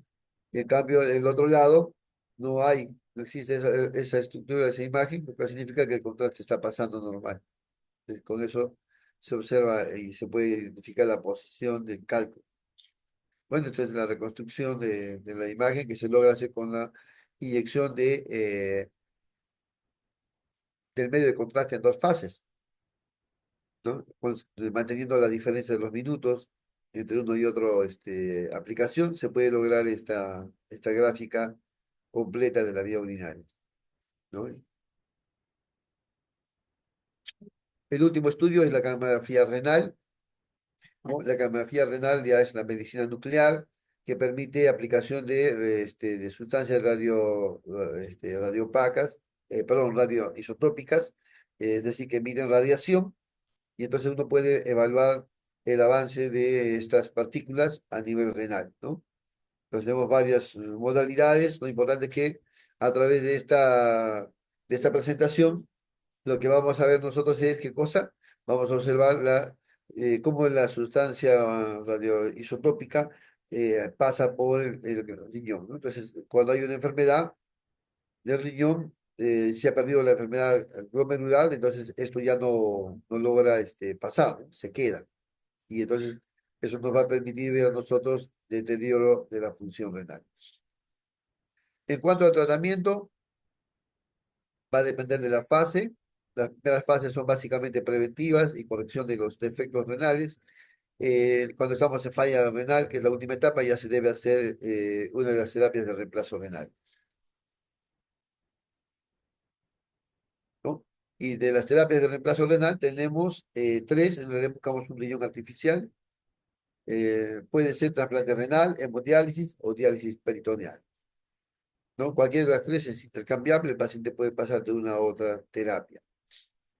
La hemodiálisis es utilizar una máquina de hemodiálisis, hacer salir la sangre del paciente al filtro, es donde se va a llevar a cabo esta purificación de la sangre y luego retorna la sangre ya sin las toxinas al cuerpo del paciente. De 3 a 4 horas, 3 veces por semana. Entonces, a nivel del filtro van a suceder estos mecanismos de difusión y convección para lograr arrastrar las sustancias tóxicas, ¿no? Eso se va a llevar a cabo en el filtro, ¿no? Y vamos a tener que buscar filtros muy similares a la membrana basal glomerular, por lo tanto, las que mejor hacen ese trabajo son las membranas de alto flujo. Los dializadores, a su vez, deben ser de alta eficacia para lograr una cercanía al trabajo de la parte renal. Entonces, la hemodiálisis convencional es la técnica más usada, ¿no? La cual va a buscar desarrollar una terapia con una frecuencia para poder quitar todas las sustancias tóxicas y corregir el medio interno. Va a requerir accesos vasculares, ¿no? Y dentro de los accesos vasculares, lo que vamos a tener es necesario utilizar los de tipo, digamos, de larga duración, idealmente. Entonces vamos a tener percutáneos, que son los catéteres, y los subcutáneos, que vienen a ser las fístulas. Y de los percutáneos tenemos los transitorios y permanentes, y los subcutáneos tenemos fístulas autólogas y protésicas, ¿no? Hay catéteres rectos, ¿no? Tenemos catéteres curvos, bueno, es un recto ya está implantado a nivel de una vena profunda, a nivel del cuello o a nivel de la parte femoral. Los permanentes son los que se van a utilizar en pacientes que ya no tienen forma de hacer fístulas, que no se puede hacer diálisis peritoneal o que ya su tiempo de vida es muy corta, entonces para no hacer tantas manipulaciones, ¿no? Son llamados catéteres de larga permanencia o permancat, ¿no? Que se pueden colocar tanto en la parte cervical como en la parte femoral. En cuanto a los accesos subvasculares o subcutáneos, la fístula, la cual puede ser de tipo arteriovenosa, el objetivo es tener la máxima capacidad de salida de la sangre, que puede ser de 300 a 400 mililitros por minuto, y lo que busca es constituir un vaso fuerte y superficial donde se pueda hacer la hemodiálisis, ningún problema. Pueden ser hechas por los vasos del propio paciente o puede ser un injerto que se coloca entre la vena y la arteria. Y hay una pregunta que nos menciona Lupe, ¿cuál es el KTB para considerar que un paciente está bien dializado? En hemodiálisis el KTB debe ser mayor a 1,3. Y si está en diálisis peritoneal, es un KTB semanal que debe ser mayor a 1,7. Entonces, las fístulas pueden ubicarse a diverso nivel, braquiales o radiales, ¿no? En ambos brazos, duran de 3 a 5 años generalmente, y hay algunos pacientes más, en otros menos, pues variable de acuerdo a la característica del paciente, ¿no? Lo mismo pasa con los protésicos. El gran problema es que estas fístulas, tanto protésicas como naturales, pueden finalmente alterarse por infecciones, por trombosis. Siempre trombosis es la principal causa de pérdida, ¿no? Entonces, las estenosis, trombosis, las infecciones, pueden formarse aneurismas, síndrome de robo, hipertensión venosa, hemorragias, y su principal problema es que pueden llevar a insuficiencia cardíaca, ¿no? Que causan dilataciones aneurismáticas, ¿no? Son complicaciones que se van a ver en los pacientes conforme va pasando el tiempo en su uso, que va a ser motivo por el cual se van a tener que cerrar. La otra terapia o el otro tratamiento viene a ser la diálisis peritoneal, que cumple también los mismos mecanismos de difusión y no ultrafiltración, pero utilizando la membrana, en este caso el peritoneo del paciente. Se aplica una solución que no tiene toxinas y que tiene muy poca cantidad de electrolitos, con la finalidad de poder ingresar, y básicamente es dextrosa, ¿no? para ingresar al abdomen del paciente a través de este catéter y hacer la limpieza por arrastre con 3 o 4 recambios al día. Y la otra presentación, que es la forma automatizada, en la cual se hace lo mismo, pero programándolo en un equipo en este caso, una cicladora, la cual puede hacer esta limpieza del paciente durante su etapa de reposo, puede ser en las noches, ¿no? Por ejemplo. Pues en este caso se aplica una solución de diálisis que puede tener concentración de 1,5, 2,5 o 4,5. Bueno, en su medio aún estamos usando las soluciones a base de dextrosa. Hay otras soluciones mejores, como la icodextrina, que bueno, en el hospital, no, acá en el país aún no tenemos por su alto costo. Entonces, las sustancias, la solución de acuerdo a la condición y característica del paciente que se le puede administrar al paciente, se deja en el peritoneo una determinada cantidad de horas para que se pueda combinar con los fluidos del mismo paciente y luego se puede entrenar, ¿no? De esa manera se retiran las toxinas. Entonces se puede colocar la siguiente bolsa, se deja el reposo, se retira, se coloca la siguiente bolsa y así en forma secuencial. Y la última terapia viene a ser el trasplante de riñón, es decir, al paciente no se le sacan sus riñones originales, están ahí, excepto que sean riñones por poliquistosis, en lo cual los cálculos son muy grandes y ocupan espacio, ahí se retiran, pero ahí no, en el mismo lugar no se coloca el nuevo riñón, simplemente solo se sacan, ¿no? Pero por lo general, como son riñones pequeños, ya quedan ahí. Y el riñón nuevo se coloca más bien en la parte baja, en la parte abdominal, ¿no? A nivel de la parte inferior, o en la parte de la fosa ilíaca, ¿no? Donde se van a conectar a los vasos ilíacos y se va a conectar a la vejiga. Si la vejiga ya está atrófica, se va a tener que coger una parte del intestino para generar una neovejiga, ¿no? Y así evitar que esto se convierta en una neuropatía obstructiva y daña al riñón injertado. En el extranjero, estos riñones pueden tener tiempo variable de vida, generalmente de 5 a 10 años, después del cual puede recibir un segundo trasplante, un tercer trasplante, bueno, lo que sean necesarios. En nuestro medio, lograr uno es casi un milagro. Entonces, los pacientes pueden intercalar entre estas técnicas, ¿no? Pueden empezar como utilizar diálisis peritoneal, pueden pasar a hemodiálisis o pueden llegar a trasplante renal o también podríamos tener los casos, ¿no? De los pacientes pueden de frente hacerse su trasplante, empezar en peritoneal o empezar en hemodiálisis. Cuando tienen complicaciones en estos, podría intercambiar entre ellos. Un paciente puede haber empezado hemodiálisis. Mientras se espera su trasplante, se puede pasar a la diálisis peritoneal, ¿no? Y de diálisis peritoneal puede pasar a trasplante. Si pierde el trasplante, puede regresar a la diálisis peritoneal o puede pasar a hemodiálisis, ¿no? O sea, intercambiar, ¿no? Entonces, el paciente puede de esa manera tener mayor sobrevida. Muy bien, el tiempo nos ha quedado corto. No sé si habrá alguna pregunta de parte del auditorio para poder responder.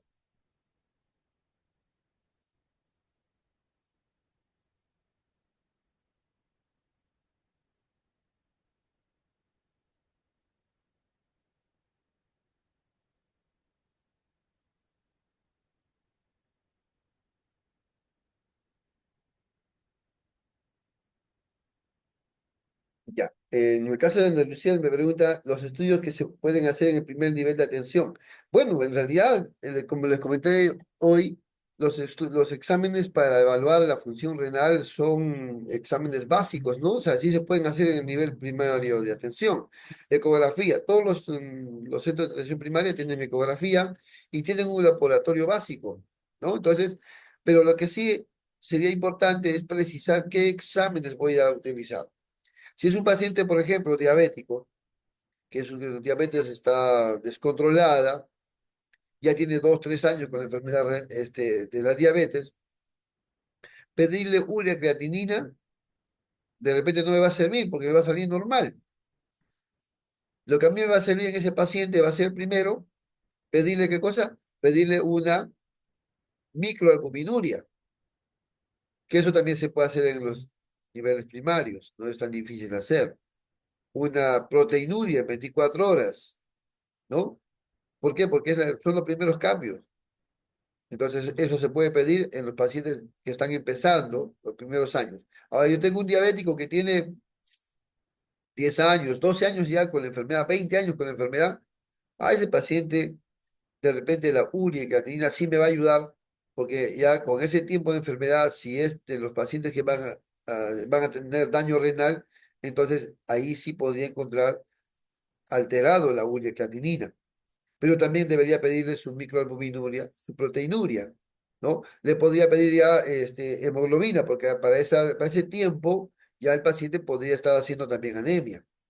Obviamente la anemia, pues, para que sea sintomática, tendríamos que estar en una anemia moderada severa, porque cuando estamos con anemia leve todavía no hace tantas manifestaciones, ¿no? No tiene tanta sintomatología. Si un paciente llega con los pies edematizados, hinchados, le pido urea, creatinina y me sale normal. Entonces yo diría, no, no es el riñón el responsable de esa retención de líquido en los pies, ¿no? Porque ya si hay retención de líquidos y encuentro urea y creatinina elevados, el responsable es el riñón. Pero si no es así, la función renal está normal, la urea y creatinina están normales, ¿no? Y hay hinchazón, entonces ya la causa no es renal, es otro. ¿Qué puede ser, aparte del riñón? Puede ser la parte de circulación, varices. Puede ser problemas cardíacos, tiroides, puede ser problemas de desnutrición, ¿no? Entonces ya problemas hepáticos.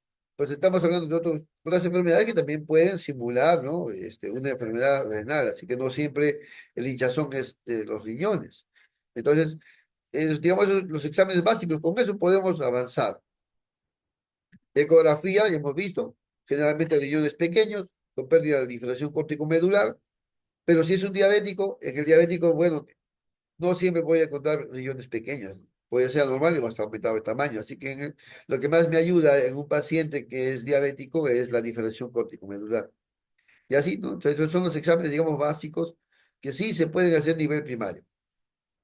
Tomografía, camografía renal, ¿no? Estudios de las hormonas, estudios ya de perfil hepático, lipídico, bueno, eso también se puede hacer en hospitales o centros ya, digamos, con mayor nivel de complejidad. Pero los básicos con los cuales yo puedo hacer el screening, detectar si ya tenemos o no daño renal, es con estos exámenes. Incluso la relación, ¿no? De la creatinina con la proteinuria, esta relación también es muy utilizada, ¿no? Que también es un cálculo en el que se ve la relación.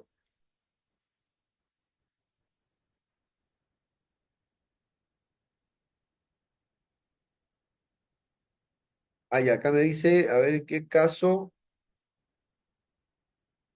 en caso de sospecha, a ver, dice acá, caso de sospecha de un X, o X renal, no le entendí ahí, supongo que es una enfermedad renal, me imagino que yo indicar, ¿no?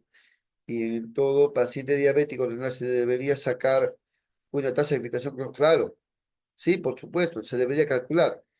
Y ustedes han visto las tasas de filtración. Ahora, las fórmulas del CAEP y del MDR son más complejas.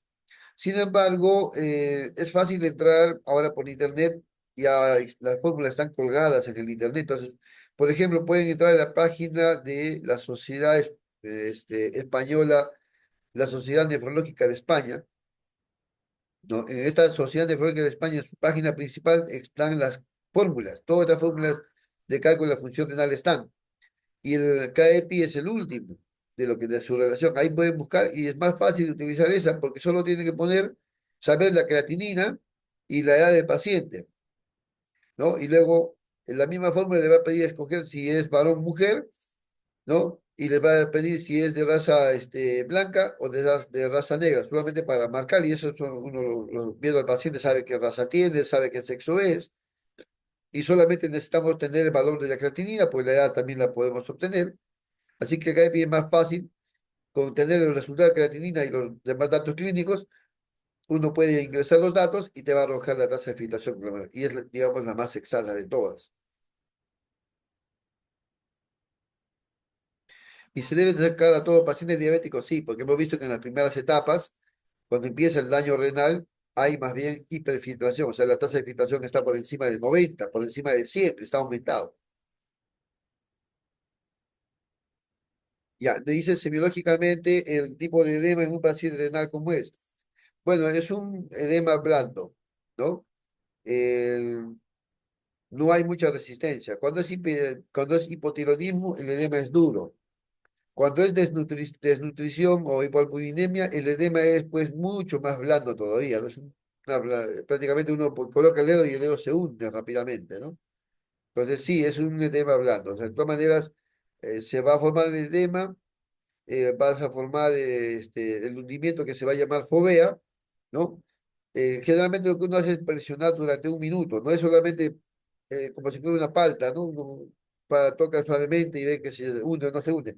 En este caso, lo que uno tiene que hacer es apretar bien sobre una superficie ósea para que así se pueda formar la fovea y una vez que retire el dedo, debe observar si la reposición, o sea, el restablecimiento del tejido es rápido o es lento. Generalmente cuando es de falla renal es lento, ¿no?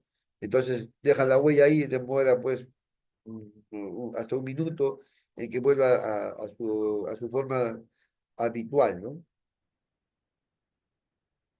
Ya, en un paciente hipertenso, diabético, monorreno, que solamente tiene un riñoncito y que a su vez tiene el crecimiento de la próstata, ¿no? No, ese paciente tiene que control, debe ser seguido, ¿no? Sobre todo si encontramos alteración, ¿no? Si encontramos alteración de la función renal, en el caso de la hiperplasia de próstata, tendríamos que demostrar que ya existe retención, ¿no? Es decir, ya no elimina toda la orina, sino queda retenida en la parte interna y que esta a su vez está provocando hidronefrosis. En ese paciente, por ejemplo, si no le ponen la sonda, eso va a aumentar. Colocándole la sonda, disminuyen, ¿no? Y la presión dentro de la vía urinaria y pueden favorecer la recuperación de la función renal. Mientras programan su cirugía, porque al final tienen que retirar la próstata, ¿no? Y quitar esa obstrucción y también quitar la sonda, porque no por la sonda se infecta.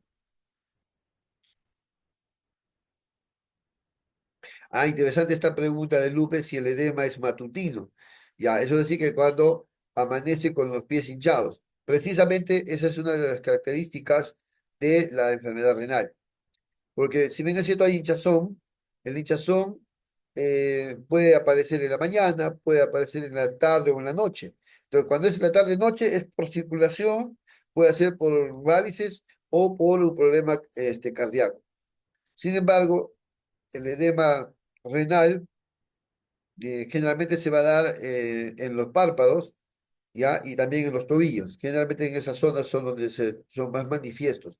Entonces el paciente duerme normal y cuando despierta aparece chino, ¿no? Porque todo está todo edematizado y no puede abrir los ojos, está todo chino, ¿no? Entonces en ese caso, es por falla renal.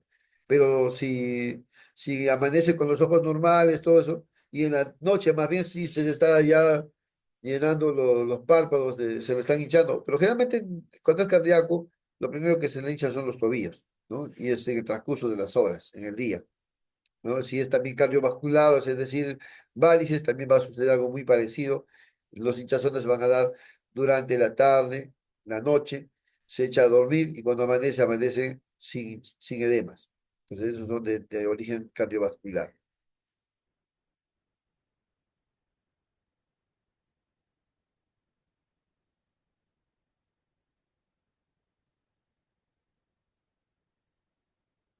Y acá tengo, dice, a ver, no, tengo el caso de un paciente diabético descompensado, tratado con insulina, pero maneja glucosa de 250, ha estado haciendo edemas. Ah, ese es un interesante dato que de repente no les había comentado. Ya, claro, para el manejo de edemas está también la furosemida, ¿no? Sí, sí. A veces uno tiene temor de usar la furosemida porque recuerden que el daño renal puede incrementarse por uso de medicamentos, porque hay nefropatías por fármacos. Entonces, la furosemida también está dentro del grupo de medicamentos que pueden dañar aún más al riñón. Pero cuando estamos frente a un paciente que está con exceso de líquido, y uno tiene que llevar al balance hidroelectrolítico, entonces tenemos que utilizar la furosemida porque tenemos una imperiosa necesidad de hacerlos. De no lograr eso, lo que va a venir es que va a ser un edema agudo pulmonar. Y un edema agudo pulmonar va a obligar al paciente a entrar a diálisis, ¿no?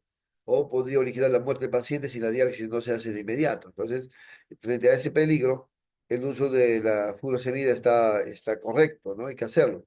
Y ahora la pregunta es qué cantidad, porque a veces se utiliza muy poca cantidad, ¿no? Y que no logra realmente eliminar el exceso líquido que tiene el paciente. No solamente es el uso de la furosemida, ¿no? Sino que también tiene que restringir el ingreso de líquidos, las dos cosas, ¿no? Disminuir el consumo de líquidos y también utilizar los diuréticos en conjunto para que logren el equilibrio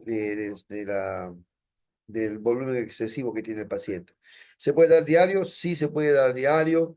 ¿Qué cantidad se puede dar? Se puede dar la cantidad que requiere el paciente. Por ejemplo, yo tengo un paciente que viene completamente edematizado, la cara, las manos, los pies, el escroto, muy edematizado. Si le doy una pastilla no le sirve de nada. Si le doy dos, tampoco. ¿Verdad? Muchas veces a esos pacientes podría darle 3 tabletas en la mañana, 3 tabletas en la tarde, ¿no? Y durante unos 10, 15, 20 días, para que pueda, y más restringir que consuma tanto líquido, que solamente para las pastillas y un vaso en la mañana, un vaso en la tarde. Eso es todo líquido que debe consumir para lograr así bajar el exceso de peso. Pero si tiene edemas muy leves, que solamente le da a nivel de tobillo y no es más, entonces le podría dar una pastilla pues al día, ¿no? Porque le ayuda a botar el exceso. Entonces todo va a depender de su nivel de edemas y la cantidad que necesita.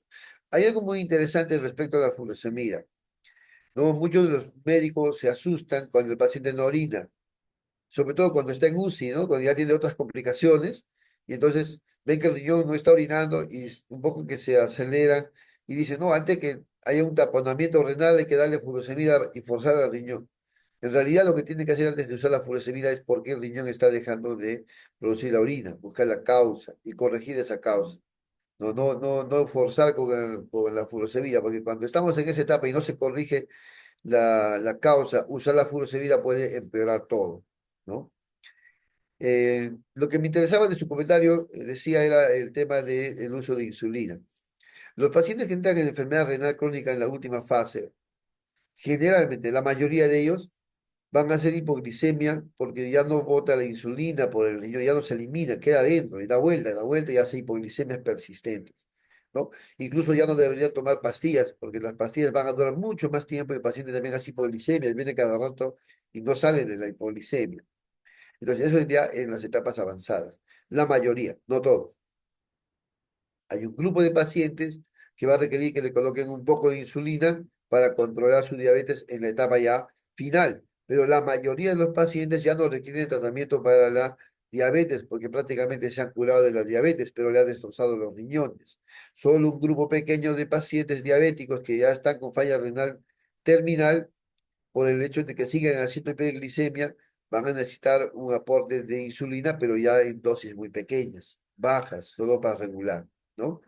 Lupe me decía que no vio la clasificación de la enfermedad renal. No se preocupe, le voy a facilitar las diapositivas para que pueda revisar todo el contenido que hoy hemos hablado. Sí, la clasificación son 5 etapas y va a depender de la cantidad digamos, del valor de la depuración de creatinina al momento, ¿no? La clase uno es cuando tiene más de 90 mililitros por minuto. El tipo 2 es aquel en el cual la disminución va de 60 a 90. El tipo 3 que va de 30 a 60. El tipo 4 de 15 a 30. Y el tipo 5 cuando es menos de 15. Pues en la diapositiva se le va a facilitar, no se preocupe.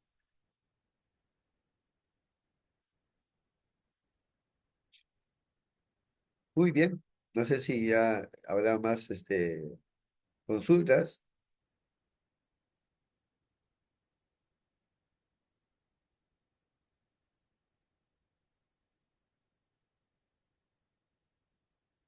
Bueno, entonces voy agradeciéndoles a cada uno de ustedes su tiempo, su disponibilidad para poder habernos escuchado esta tarde.